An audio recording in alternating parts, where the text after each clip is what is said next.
ECI এর আজকে চিফের মুখ থেকে অনেক কথা শুনলাম ভোটারদের উদ্দেশ্যে, পলিটিক্যাল পার্টিগুলোর উদ্দেশ্যে, অফিসিয়াল যারা থাকবেন তাদের উদ্দেশ্যে এবং নিরাপত্তার দায়িত্বে যারা থাকবেন তাদের উদ্দেশ্যে।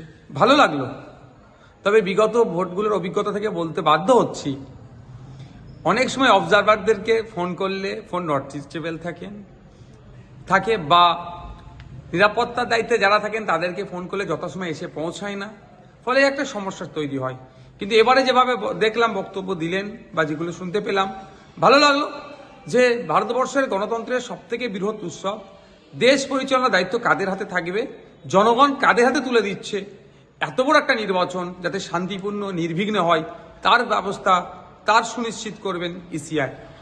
একটা ভোটার বাড়ি থেকে বার হয়ে ভোট কেন্দ্রে যাবে, নির্বিঘ্নে ভোট কেন্দ্রে গিয়ে ইভিএম মেশিন আর সে সামনে থাকবে, অন্য কেউ থাকবে না, তার সুনিশ্চিত করা এবং ভোট দিয়ে বাড়ি সুনিশ্চিতভাবে ফিরে আসতে যেতে পারে তার ব্যবস্থা করা দরকার।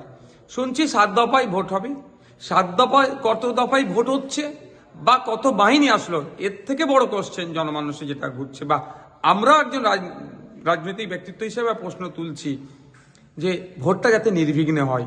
কত দফায় হলো, কত বাহিনী আসলো, তার থেকে বড় কথা ভোটটা যাতে শান্তিপূর্ণভাবে হয়, গণতন্ত্রের উৎসব সকলে যাতে পালন করতে পারে, এটা সুনিশ্চিত করবে ইসিআই, এটা আশা করব।